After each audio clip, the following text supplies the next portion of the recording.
Helicopter से फेंका गया राशन का थैला संगलाग जमीन के साथ टकराया और पाश पाश हो गया। चावल, दालें, चीनी, आटा सब कुछ मिट्टी में मिल गया। इर्द गिर्द खड़े लोग पूछते हैं कि हमारे घर अभी तक सैलाब में डूबे हुए हैं, हमारे चूल्हे सैलाब के पानी में बह गए हैं, हम ये राशन कहाँ ले जाकर पकाएं। एक तो इस राशन में मिट्टी और कंकड़ शामिल हो गए हैं, लेकिन अगर हम इस मिट्टी और कंकड़ मिले राशन को अपने बच्चों के लिए पकाना भी चाहें तो हमारे घरों में पानी खड़ा है, हमारे चूल्हे सैलाब के पानी में बह गए हैं, हम इसे पका नहीं सकते। हमारे साथ मजाक क्यों कर रहे हो? अगर खाने की कोई चीज नहीं दे सकते तो हमारे ऊपर अपने हेलीकॉप्टर का रोब मत झाड़ो, क्योंकि हमारे बच्चों को इस हेलीकॉप्टर की गड़गड़ाहट से उम्मीद पैदा होने लगती है। वो हेलीकॉप्टर की गड़गड़ाहट की आवाज सुनकर उस तरफ भागकर पहुंचते हैं। कच्चा राशन देखकर वो अपनी माँ की तरफ हसरत भरी नजरों से देखते हैं और सवाल करते हैं कि माँ, कच्ची दाल और चावल कैसे खाए जाते हैं? चीनी का फक्का लगा लूं मगर कंकर मुंह में आ रहा है और मिट्टी का जायका मुंह में घुल गया है। माँ जमीन पर गिरे हुए थैले को हसरत से देखती है कि किस तरह वो दाल, चावल और चीनी जो गिरने से आपस में बाहम मिलजुल चुके हैं, इन्हें कैसे अलग अलग करे और कैसे इनसे मिट्टी और कंकर अलग करके इन्हें पकाए। चूल्हा कहाँ से लाए? पकाने वाला बर्तन भी कोई बाकी नहीं बचा और खाना निकालने के लिए प्लेटें भी नहीं है। ये बच्चे माँ की बेबसी महसूस करते हैं और खामोश नजरों से बस राशन को देखते रहते हैं। हर बच्चा अपने माँ बाप की तकलीफ को पूरी तरह महसूस कर सकता है और इनकी तरह ही अपने घरेलू हालात को महसूस करता है, इनकी तरह ही दुखी होता है। एक चारपाई पर दो बहनें बैठी थी, दोनों सिसक रही थी, दोनों के सुर्ख गालों पर आंसू की लकीर जम चुकी थी। इनमें अब रोने की सकत भी नहीं बची थी। इन्हें भूख लगी थी मगर खाना नहीं था। एक 7 साल बच्ची को खाने की तलाश ने दरिंदों तक पहुंचा दिया। बच्ची को खाना तो नसीब ना हुआ मगर दरिंदों ने उसे चीड़ फाड़ खाया। ये बच्चे पाकिस्तान के बच्चे हैं। ये सैलाब, दरबदरी, भूख, नंग, मौसमों की सख्ती, बेसाहिबानी सब कुछ अपने माँ बाप के हमरा शाना बिशाना बर्दाश्त कर रहे हैं। ये एक सड़क का मंजर है। इसके किनारे पर चंद बेहाल बच्चे खड़े हैं। इनके पाँव में जूते नहीं है। इनके स्कूल और बस्ते सब पानी में बह गए हैं। इनके करीब से बड़ी आला और शानदार गाड़ियां गुजरती हैं तो इनके मुंह से यही निकलता है, चोर चोर चोर। ये बच्चे कई रोज से भूखे हैं। इन्हें पेट भरकर खाने के लिए खाना नहीं मिला। ये अपने तकियों और गद्दों के बगैर सड़क के बिस्तर पर सोते हैं। इन्होंने कई बार अपनी बूढ़ी कमजोर माँ को रोते हुए देखा है। इन्होंने कई बार अपने बाप को मजदूरी के बगैर बेबस और कमजोर हालत में देखा है। इनकी माएं रात को सड़क पर सो नहीं सकती क्योंकि करीब से गुजरने वाली गाड़ियों की तेज लाइटें इनके मुर्दा वजूद को बेपर्दा कर देती हैं। ये गाड़ियां वक्फे वक्फे से वहाँ से गुजरती हैं और सड़क किनारे खैमों में पनाह लिए इन कोहिस्तानी बच्चों की नींद में खलल डालती हैं। इन बच्चों ने अगर इम्पोर्टेड वजीर आजम की कार को देखकर चोर चोर के नारे लगाए हैं तो ये इनकी छोटी सी जिंदगी का कुल मिलाकर अंदाजा है कि इनका सब कुछ छीनने वाला ये वजीर आजम है। इसीलिए वो इन बड़ी बड़ी गाड़ियों पर सिर्फ गुस्सा ही निकाल सकते हैं। इन पर पत्थर नहीं बरसा सकते, इनके शीशे नहीं तोड़ सकते, मगर अपने गम और गुस्से का इजहार तो कर ही सकते हैं। आप भी वजीर आजम की शान और शौकत और इस गरीब कौम के गरीब बच्चों का गुस्सा इस क्लिप में मुलाहजा फरमाएं।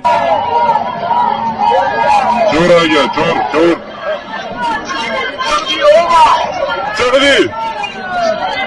हेलीकॉप्टर से राशन के थैले फेंकने वाले जरा जल्दी में रहते हैं। ये लोग अगर पका हुआ खाना और पीने का साफ पानी नीचे तशरीफ लाकर इंसानों की तरह सैलाब मुतासरीन तक पहुंचा देंगे तो इनके हेलीकॉप्टर में लिए गए झूले हलाल हो जाएंगे और अवाम की तकलीफ भी कम हो जाएगी। वरना इस तरह हेलीकॉप्टर से राशन फेंक कर जाया करने से बेहतर है कि जहमत गवारा ना ही की जाए। अगर लोगों के दुख कम नहीं कर सकते तो इन्हें बढ़ाने का भी आपको कोई हक नहीं है। गरीब के बच्चों को आस दिलाकर आस तोड़ने का भी आपको कोई हक नहीं पहुँचता। आपकी ये सारी अमारात, ये तनख्वाहें, ये अयाशियां सब अवाम के टैक्स के पैसों का कमाल है। इसलिए अवाम पर हावी होने की बजाय इनकी खिदमत गुजारी अपना फर्ज समझे। शहबाज शरीफ ने जिस तरह हेलीकॉप्टर में बैठकर फिजा से राशन फेंक कर अवाम की तौहीन की है, जवाब में वो इसी तरह के नारों का हकदार है। एक तो जब से ये इम्पोर्टेड टोला लोगों के सरों पर मुसल्लत हुआ है उस वक्त से अवाम पर एक से एक अजाब मुसल्लत हो रहा है। सबसे बड़ा अजाब तो ये खुद ही है। 4 माह में इस मुल्क की जयती फेर कर धड़ल्ले से हर बात का इल्जाम इमरान खान पर लगाने वाले शहबाज मस्करे का बस नहीं चलता कि वो इस सैलाब का इल्जाम भी इमरान खान पर डाल दे। अपनी गवर्नेंस पर तवज्जो देने की बजाय अपनी हर नालायकी का इल्जाम इमरान खान के सर पर डालने से गुरेज नहीं करता ये करप्ट टोला। इमरान खान के दौर में कोरोना आया था। इस तरह की वबा 100 साल की सदी में एक बार फैलती है, जबकि सैलाब तो सालों से पाकिस्तान के देहात तबाह कर रहा है। ये लोग 30 साल तक इस मुल्क के इक्तदार पर काबिज रहे। इन्हें बहुत फख्र है कि इन्होंने मोटरवे बनाई, मगर इन्हें इस बात पर कतई तौर पर शर्मिंदगी नहीं है कि इन्होंने डैम्स नहीं बनने दिए और न ही डैम्स बनाने की तरफ तवज्जो दी। इनके बाबे दादों ने सैलाब से मुतासरा लोगों के बाबो दादों के साथ फोटो सेशन कराए थे और अब ये लोग इनकी जगह ले चुके हैं। भारत, चाइना सब ने डैम्स बनाकर अपने देहात महफूज कर लिए, जबकि इस मुसल्लत ज़दा टोले ने जानबूझकर अच्छी तरह देहातों को डूबने दिया ताकि इस तबाही और बर्बादी पर खड़े होकर भारत से तजारत खोल सके। इमरान खान यहूदी एजेंट होने के बावजूद कश्मीरियों का सौदागर होते हुए भी कश्मीरियों की खातिर भारत से तजारत बंद रखी, जिसे इम्पोर्टेड ने जानबूझकर खोल दिया। इम्पोर्टेड ने टमाटर के बदले कश्मीरियों के खून का सौदा कर दिया। पाकिस्तानी टमाटर की जगह दही डालकर खाना बना सकते थे, मगर फिर इम्पोर्टेड सरकार का मंसूबा खराब हो जाता। लोगों को तरगीब देने की बजाय नौटंकी वजीर आज़म आजम ने जड़ से भारत की गोद में बैठना जरूरी समझा।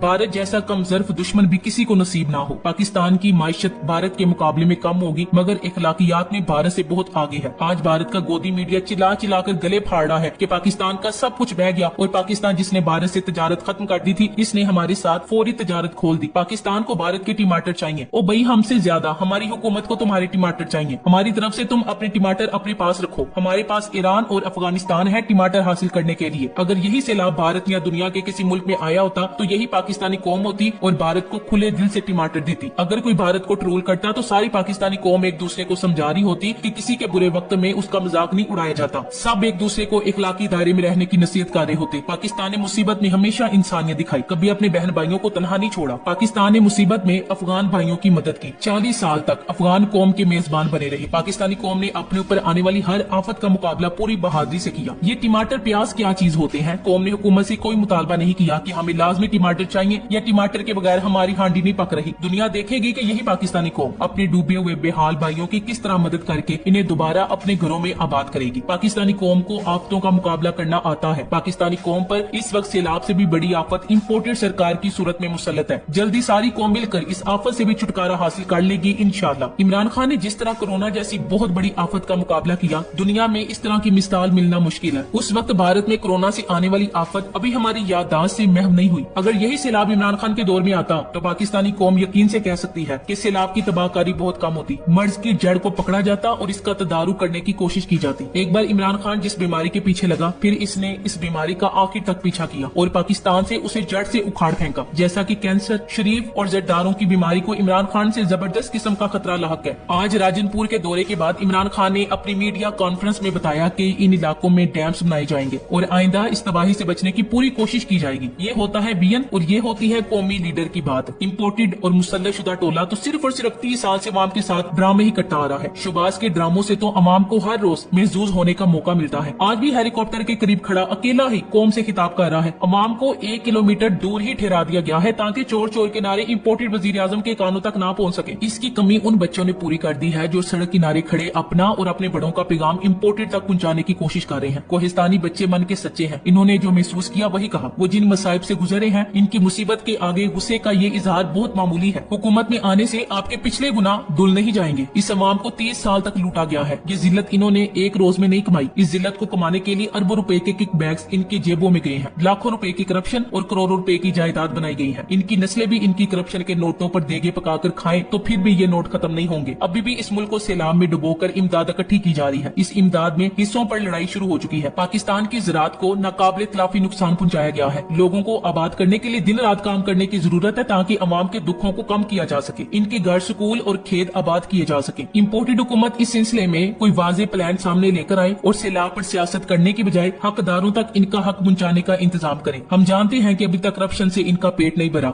Thanks for watching. Allah Hafiz.